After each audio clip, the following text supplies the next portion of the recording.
Hey, good evening, everyone. Football season is oh so close that you can feel it in the atmosphere. Honestly, I wish I had the audio rights to play the Jackson 5 song, Can You Feel It? But since I can, I'll just show you some of the items that we took care of today at SEC Football Media Days down in the Sunshine State. Well, Kanisha, Major League Baseball is just full of so much history on the diamonds. Let's add the Negro Leagues to the mix, and all of a sudden, you've got hundreds of extra chapters that are added to that history that sports fans will be talking about for generations down the line. The Alabama A&M men's basketball team had lost 23 straight games against Texas Southern, which dates all the way back to the year 2014. And for a long stretch of the game on Thursday here in Atlanta, it looked like that streak would climb to Kobe Bryant status of 24. But Dante Jackson's club dug deep and found a way to end the streak today here in Atlanta. SEC administrators, along with head coaches from across several sports, have made their way down to Destin, Florida. Many of us who aren't in Destin were jealous because of those great surroundings. When it comes to decision making, the football coaches and admins discussing their role in the possible expansion of the CFP. The Havoc have a very special relationship with Sports Extra because Coach Glenn DeTulio was our very first guest, which was the night after he won his first SPHL championship. Coach, if we go all the way back to that, what was that 24-hour span like?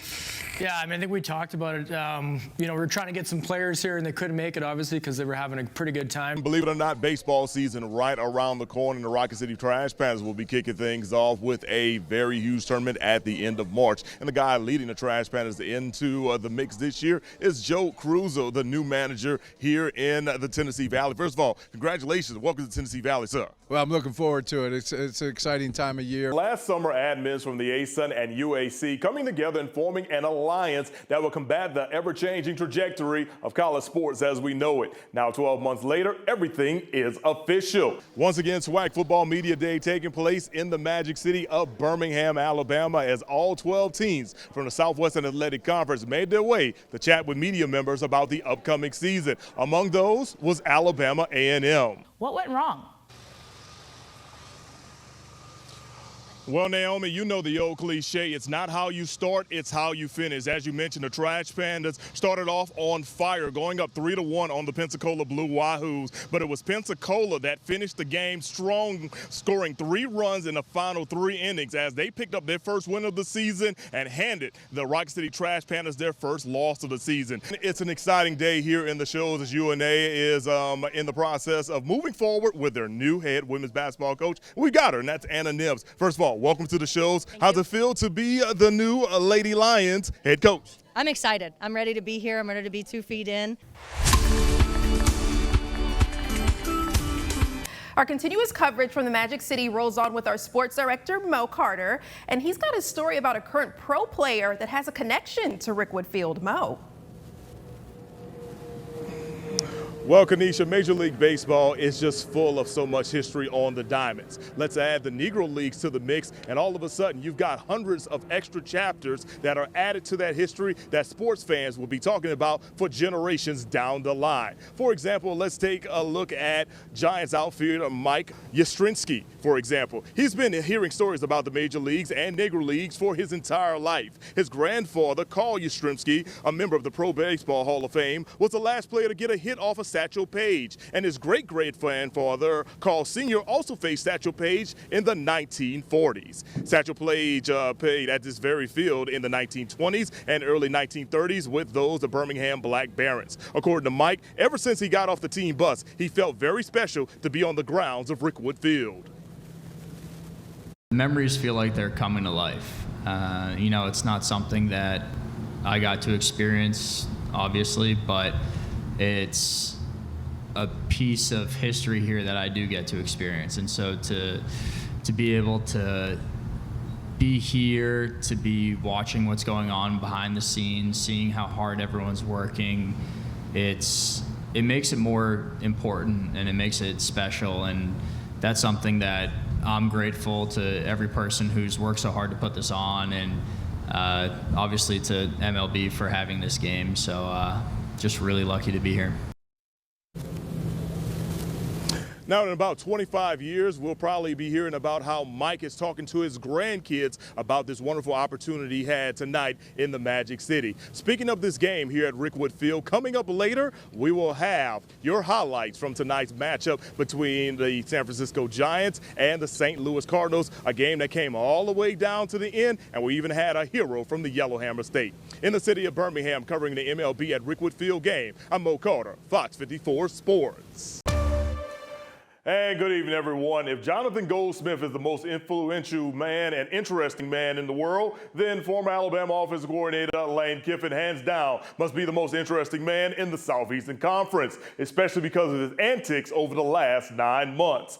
Kiffin had one of his best years ever as a head coach, leading Ole Miss to an 11-1 record and locking down what would become an at-large bid for the college football playoff. But shortly after the Egg Bowl, LSU lured Kiffin away from Oxford and hired him to be the head coach of the Bayou Bengals in Baton Rouge. The move was not well received by Ole Miss fans. Just go look it up on social media. Now Kiffin wanted to coach Ole Miss through the postseason, and the athletic director denied him that chance. So he moved on to LSU, and by May of 2026, he made some interesting comments about the difference of recruiting players to Oxford, Mississippi, and Baton Rouge, Louisiana. Kiffin has admitted that the transition has not been easy because of the outside noise, so he decided to eliminate all of his social media, and according to him, he's now become a better coach because of that.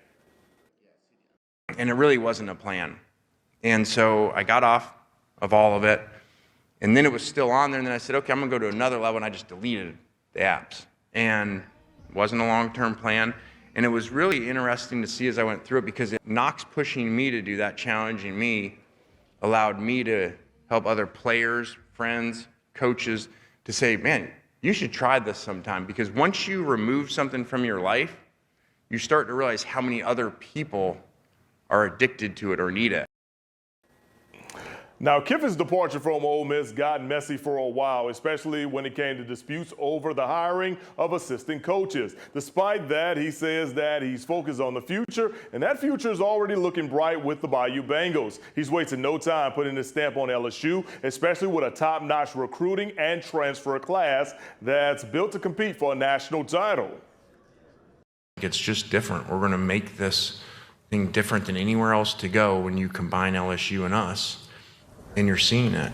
You know, I didn't really want to say it, but, you know, when you talk about the changes of places, somebody said it the other day. They said, like a month ago or whatever, they were like, well, he's been here 6 months and he's had more 5-star signees and commits than he did in the previous 6 years combined. You know, that's kind of proof to me of the decision and of the combination of the two, us and LSU.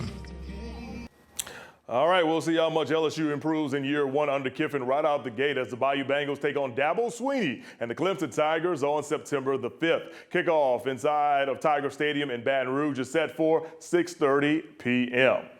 The biggest game of the year has arrived for Alabama A&M as they prepare to take on Alabama State in the 84th edition of the Magic City Classic. Good evening, everyone. I'm Mo Carter here in Birmingham for the press conference, which is basically the official kickoff to the entire week. Coach Eddie Robertson Jr. and Coach Sam Shade, they've known each other for quite a few years, going back to their days as pros in the National Football League. Now they'll put their friendship aside and go head-to-head while they lead the Hornets and the Bulldogs into action at Legion Field on Saturday. Just a lot of respect for Coach. I mean, he played for Greg Williams, so did I. So I know he's going to be tough, physical, have a great defense. They're going to go out there and compete at a high level. They're going to be well coached. They're going to execute well. So we'll have to play at a high level. We expect to win the game. I mean, we both want to win. I mean, that's the biggest thing. We both want to win.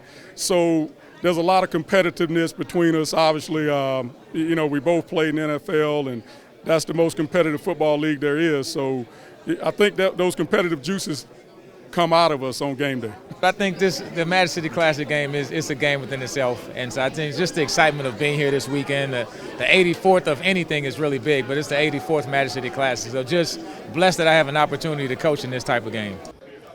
A key to success for Alabama A&M on Saturday will be limiting and containing Andrew Body. The Alabama State quarterback is the leading passer in the SWAC with over 1,700 yards and 19 passing touchdowns through the air. And he's also the third leading rusher in the conference as well. According to Coach Shade, Body and the Bama State offense are a force to be reckoned with. So the Bulldogs have to bring their hard hats to work on Saturday at Legion Field for a chance to win. They're a couple plays away from being an undefeated football team. So they're a really good football team. Obviously, their offense is playing really well. And Andrew Body, man, he's having a phenomenal year. He's going to make our jobs tough on Saturday as far as trying to limit what he does and what he brings to the table. Saturday's game kicks off at 2:30. If you're not heading to Birmingham for all the action, you can check it out on ESPN Plus, streaming live. Covering the Hornets and Bulldogs in Birmingham, I'm Mo Carter, Fox 54 Sports. And welcome back, everyone. Ozzie Newsome is easily one of the best athletes to ever hail from the shows. He earned All-American honors in high school and college, plus he's a Pro Football Hall of Famer. Last night, UNA fans had a chance to chat it up with him on a trip back home. Newsome was a keynote speaker at UNA's annual Lion Pride dinner and auction. After taking a lot of pictures, he spoke to the crowd about his days in the shows and about his current job with the Baltimore Ravens. At the moment, he serves as the executive vice president of player personnel, and he gets a chance to interact with a number of athletes, especially fellow Alabama alumnus Derrick Henry. Newsome told us what kind of player Henry is off the field. One of the most professional guys we've had. I mean, we've had some really, really good players, with some Hall of Fame players that come in, but he's one of the first guys in the building, works his butt off the whole time on his own, and then he has to go through whatever the coaches have for him, and then he's one of the last guys to leave every day. Very humble guy.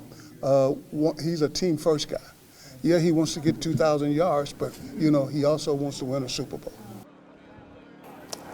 Speaking of the Super Bowl, fans here in the Tennessee Valley are very excited about Super Bowl 64. Recently, the NFL awarding the Super Bowl following the 2029 season to the city of Nashville. It'll be played inside the Titans' new $2.1 billion stadium. Newsome is happy to see the Music City be a host of the Super Bowl, but he doesn't want to see the Titans playing in that Super Bowl. Here's why. I was there just visiting for a couple of days, and I got a chance to see the city. Then, of course, when we play the Titans, we get a chance to come in. But, you know, I always tell people that, you know, I only live an hour and a half from here, you know. And they go, what? Oh, yeah, just an hour and a half, you know. And so, but I think it's good the way that city has grown. And I'm sure that Super Bowl is going to be unreal. I just hope the Titans are not in it, because that means the Ravens are not. For the past 2 seasons, the Tennessee Valley has been closely connected with the Tulane football program as Grissom High School grad John Summerall led the charge. Now he's off to Florida, but don't worry, the Green Wave still are being led by another legend from North Alabama. Former UNA quarterback Will Hall is now in charge of the Green Wave, and recently he attended his first American Conference Media Days. Hall is quite familiar with the Green Wave, serving as an assistant under both Willie Fritz and Summerall in the past few years. He is the winner of the 2003 Hall and Hill Trophy, which is the Heisman Trophy for Division II, when he played QB in Florence. He's used to being an underdog, and he's ready to bring that same mentality to a Tulane program that just made the college football playoff. Anybody that knows me, man, I've had a chip on my shoulder from the beginning. I was a 5'8" quarterback before being a 5'8" quarterback was cool. I had to prove people wrong my whole life as a player, and then I was a small college. I played Division II football and then became a Division II coach and was a Division II head coach at age 30. Had to work my way up the hard way into this profession to make it to this level. So I think anybody that knows me would tell you that the moment you meet me, you feel the chip on my shoulder just by the way I act and the way I attack life.